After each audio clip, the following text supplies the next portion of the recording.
first question is just sort of like, let's talk about the ugly truth in EdTech, which is what you mentioned is sort of like the procurement versus the users versus, and the efficacy, right? And how efficacy decisions are not necessarily built into the decision-making process in the way we would like them to be.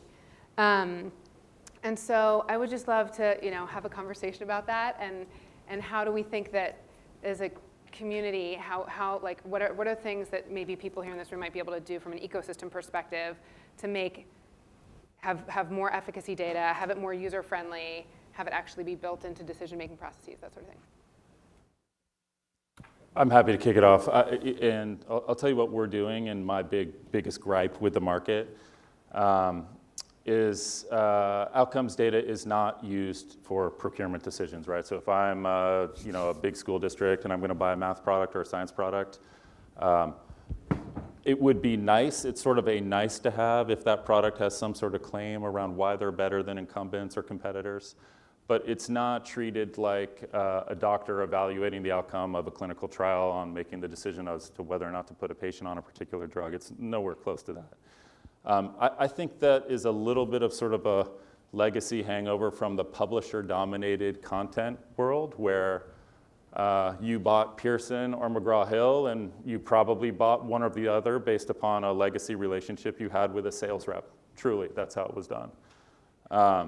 We're evolving out of that. And another big issue is, even if I wanted to be a data-driven procurement board or individual, the number of companies that can afford to stand up an RCT trial to evaluate their product, again, in comparison to other products, you're talking minimum $1 million, probably more like $4 or $5 million, and probably at least 2 years to generate that data point. If you're talking about a software company that's delivering content, like, the product is fundamentally different 2 years later. So you're putting like a moment in time snapshot of what your product was. Doesn't look anything like your product looks today. And so you're getting this kind of retroactive look back on what efficacy of that product would have been like 2 years ago. It's a totally broken model for this space, now that this space is moving quick, and it's not a textbook that's designed to last 10 years. So my biggest sort of wish or hope is that if the current standard is sort of what I'd call a clinical trial scale investment, both in terms of time and money relative to our industry, we would love to see sort of biomarker-like reads. So 90-day evaluation costs $50,000 to $100,000. I think that would be embraced. It's a data point that would allow me to alter my product development to sort of say, oh my God, well, I'm not serving these students, or I'm failing in this lesson. I need to focus on that. That would be an incredibly valuable data loop. I mean, no one's doing that. Yeah, I think one, the incentives just aren't there. So I don't know, in my conversations with folks at districts, they're focused on compliance and other inputs, which so attendance is a big one because it generates dollars. It's not clear to me that what we have for improving attendance improves learning outcomes at this point. There's some incentives around test scores, but that's also it just takes time to evaluate that, which is tough. So I think it's easier to evaluate features on a technology more quickly and rapidly than to say, hey, let's take this personalized learning platform, let's take the time to implement it well and right. And you're talking a few years and a lot of money to do that well, which makes it tough. And if you look at the cost of clinical trials, it's reflected in that way too, which makes it difficult. And the sort of range of implementations, like installing Dreambox and doing it at exactly the number of hours that they recommend relative to how we know it's actually getting used, huge gaps, right? And well, if you see in medicine as well, they'll have sort of a very controlled environment in which they study it first, and okay, does it work well in this? And now let's see, as we scale it up, does it still have impacts as used? Which is, they're totally distinct in that sense. Yeah, a call for researchers in the audience with some data coming out of the Jefferson Accelerator. What they were seeing was that 85% of EdTech spending may be wasted on tools that are poor fit or not implemented correctly. So just this idea of fidelity is a really, really important and interesting one. At Omidyar Network, we use the Nesta impact framework, which starts at like level 1 is like, do you have a theory of change? All the way up to level 5 is not just do you have sort of the clinical trial sort of RCT, but also that it's repeatable, that you have like, you've boxed it such that you have the recipe to replicate it. And so looking at how can you move people up the Nesta framework based on the stage of the company and that sort of thing. And I think that there's like clear gaps in that sort of the later stage and how to make it economical for some of these companies. Okay, so now to like the important stuff of from the social innovation perspective. I'm curious where you guys see need for innovation. So where tech can sort of further influence, particularly for low income, right? That's a focus of this conference. So just to seed while you guys are thinking, a couple of examples. So one is a company called Genius Plaza, which has grown basically 3x year over year for multiple years on end. They're targeting tier 1 schools. The entrepreneur is a Latina. Latinas don't show up on VC charts. So she's pretty spectacular. And I'm convinced that one of the reasons why she's come up with this solution, which is sort of this like very culturally sensitive, sort of empowering the student platform that also communicates with the parents in their native language, because we have so many ESL students today, that part of the reason why that's just taken off is because products aren't being built for tier 1 schools for ESL, for parents who speak another language, for immigrants, et cetera. So I have a bunch of other examples. They're already reaching 13 million students in 35 different countries. This just shows the need for this. But where are other places where you see gaps in what we know works in learning and tech hasn't yet? I can start off. Please. Yeah. I think more broadly speaking, I would say some of the most effective types of interventions are not so much flashy, they're basic customer service. I mean, the customer service for parents whose kids are going to schools serving low-income students, it's abysmal. And so I think improving school-to-parent information flows fits into that. So, Todd's work around attendance, I've done work around missed assignments and low grades, et cetera, that's one, but school choice, college enrollment, filling out financial aid forms, and as you mentioned, like sort of basic activities that higher income parents can subsidize in various ways, I think have very high potential to improve outcomes and certainly make families happier. I think there's some work on the computer adaptive learning. I think J-Pal's conclusion was that seems like a very promising avenue. More recently, there's early warning systems in K-12 might be more promising than they've been in higher education. So those are some of the areas that immediately come to mind. Yeah, I'll make a few comments. So when we measure outcomes across our portfolio, and we have someone who's just does this full time, we think about two things. How well does the product work, efficacy, and who's getting access to the product? So are we reaching, or is there some anomaly in our distribution that is not delivering this amazing tool or resource to certain communities? And a little point of optimism, we're really not seeing issues with the distribution. I mean, one of the nice things about this market is that the top 100 school districts, which are predominantly low income, predominantly urban, those are the big enterprise customers that all of our companies want to sell to. Top 100 school districts cover about 50% of the students in the United States, right? So there's a big concentration at the top. If you're winning in those environments, if you're designing a product to be successful in that setting, you are by definition going to be serving low income, underrepresented minority students, which is, I think, good. So the distribution and access is happening. In terms of spots that are good opportunities, English as a second language and special education are both chronically underfunded subcategories. And they're not small markets, right? Like, Amy, you'll know the data better than me, but I think it's by 2025, 20% of US students will be English as a second language students. Like, that's enormous. So, for us, we're looking for things in those categories that will win and will be massively valuable. And we're not seeing a lot. Thank you. Okay, let's open up for questions. Yeah, over here.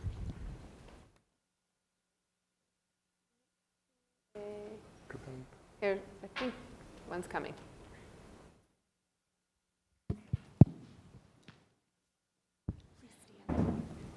So, Andrea Levier. So, Tory, where are we on Raise Me to the Second Power, which is a product that takes a family's FAFSA and then identifies how to match scholarships with the right kind of debt? With the right kind of data. Debt. That right kind of debt. Which gives the incredible insights on debt and how to use debt from the get-go and helps to vary it based on what the scholarship and then that family income is. I'll say this can be unsatisfying answer. It's a huge opportunity. Right. And if you see anything out there, please call me. I think this fintech, edtech crossover thing, specifically targeting the 1.7 trillion of student debt that's outstanding is, A, it's like an epidemic that like we as a society need to collectively solve, and B, it might be one of the largest financial opportunities of our generation. So like, why are there not 500 entrepreneurs banging on that problem? We're open for business, we're not seeing a lot.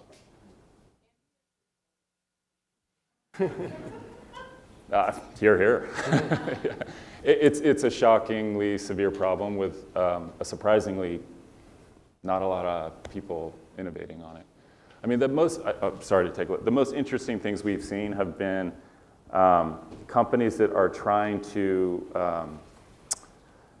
not only educate, but encourage students not to use debt, so get very aggressive about finding student aid. And it turns out a small amount of content and education about how to do that can go a very long way.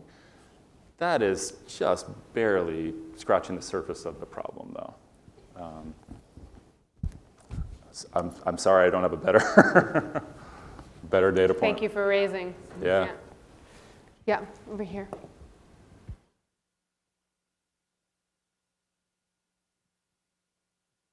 Hi, thanks. I had a question for Tory on the impact evaluation piece. I work at ID Insight. We do impact evaluations mainly internationally in Asia and Africa, including on a lot of EdTech products in South Asia.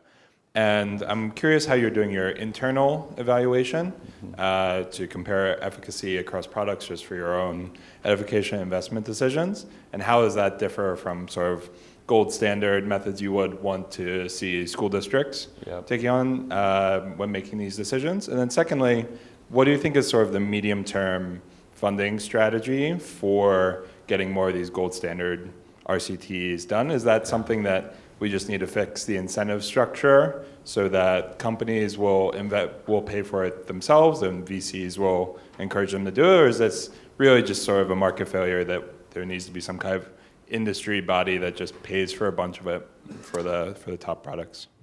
Well, let me hit the second half of the question first, then I'll talk about what we do internally. So I think it's clearly an incentive problem. So anytime I get someone who has any influence over like school procurement, I tell them to ask two questions of every vendor.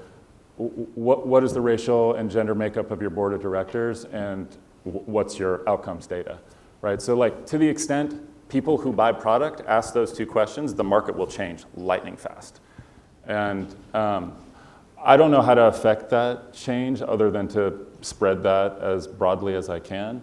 I think the cost associated with generating that data is prohibitive to most companies. Like, call it a sub $10 million revenue business is not going to spend $5 million on a study. Like, there's just not a marketplace for that, unless success on that study unlocked a huge amount of market. So here's an idea that, like, I don't know if it works or not, but if there was some sort of platform, not-for-profit, X Prize type thing that said, hey, you know, anyone who is doing these types of studies, we want to highlight great work, and we're shining a very bright spotlight on these outcomes data, and there's, you know, we're walking you into the top 20 school districts in the country, a lot more people would engage in that. I think it's just the risk reward. The reward is not great if you perform well in that test. And so, you know, again, unlike healthcare, there's not a lot of... IES in the US provides funding for RCTs in education, and occasionally they do calls for evaluating software. I think they did one for math software, and maybe it was Mark Donarski who evaluated a bunch of personalized learning platforms and curricula and things like that. So occasionally that aligns. But we also have to figure out how to make them a lot cheaper, because oftentimes you have an RCT in one context, and then you repeat it in another context, and it's not successful. You want to comment on the first question? Yeah, so we've hired a woman named Malvika, who's Harvard School of Ed grad, who worked at one of our portfolio companies, Newsella, then worked at Emerson Collective doing this same work, and now works with us. And so we are looking at internal data. So for a math learning software company, that's obviously very different than a scholarship aggregation platform. But across that, we're looking at, okay, what are the claims of the incumbents or the other solutions? What is our internal data telling us? Where do we have gaps? We don't make that data public, because that would be sort of a violation of that company's trust, but we do form judgments ourselves. And I do believe as procurement becomes more data-driven, if you are an investor in the third best math company, you're out of business, right? Like it's not going to be a 90-10 rule, it's going to be a 99-1 rule, I think. Like if you know something is fundamentally going to advance a student outcome better than something else, I think that something else is totally dead. And so for us, it's twofold. One, it's making sure we're investing in the right stuff, and then two, it's helping our companies use that data for these procurement discussions. So not as broadly as just sales and marketing collateral, but how do you have informed data-driven discussions with people who buy product? So I promised Hunt that I would try to end a little bit early so we could squeeze in a break before the next session. So we're going to take two last questions over here and right here.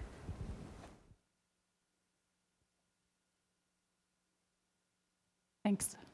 Emma Brunskill, computer science professor here at Stanford. I just wanted to build on that, because I think one of the points you brought up as well is that not just that RCTs might be really expensive, but they might be inappropriate if you have a product that's changing so fast.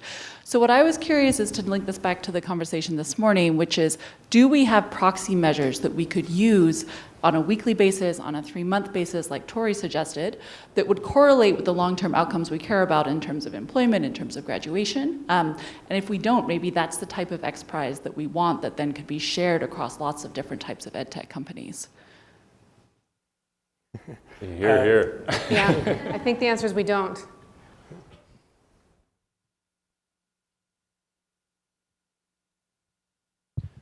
Mitchell Stevens, Graduate School of Education here at Stanford. I'm very eager to hear from you about what research universities like this one, what role we could play in either building research capacity, infrastructure jointly across sectors in this domain, and also specifically on training. What kind of master's level and doctoral level training might we move toward that would be of service to this sector as it inevitably grows?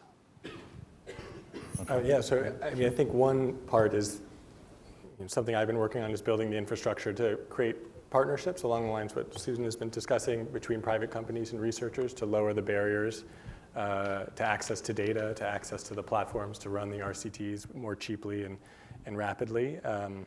I think the other piece I'd be curious to hear your thoughts on, Tory, is the ability to interpret evidence. I think that's sorely lacking among district leaders. So, asking for outcomes and such, that's is really important, but it's not just that. It's, can I evaluate one type of evidence versus another type and say, this one should take precedent over another? I think that's a skill set that's often lacking among district leaders as well. Yeah, I'll just say two things, like for lack of a better term, the biomarker analytic. If the Stanford School of Ed or another elite school of ed invested some horsepower in that, I'm certain we could get to somewhere that would be compelling to the market. I think it'd be a great market opportunity as well. And then with training, Roy's comments earlier about not focusing on just building tech skills. I mean that holds a lot of water with me. Like we want to build human capacity, but not train to a specific need that we feel is not sustainable. So I'm not sure if I'm addressing your question exactly, but we have avoided like training platforms specifically. And I have one last thought, which, as the moderator, I realize this is not really my prerogative, but I'm going to jump in anyway, which is having worked closely with an organization that just launched and has been doing a lot of customer feedback collecting, and with social entrepreneurs too. One of my conclusions working closely with that team has been that there's kind of two types of CEO, two types of founders. There's data responders and actors, and then there's aspiring data responders and actors, and that within, and sort of, so the question is how do we get more of those in that second bucket to be in the first? And I think one of the things, and I'm not sure if this is something y'all could do, but it's sort of a wish list, is how do we actually how do we help people think about how they'll use the data when they get it back before they get it back, right? So that they're actually thinking through what happens when I learn that my intervention isn't helping the black and brown kids I really wanted to help, and it's just getting the kids in Los Altos and Palo Alto.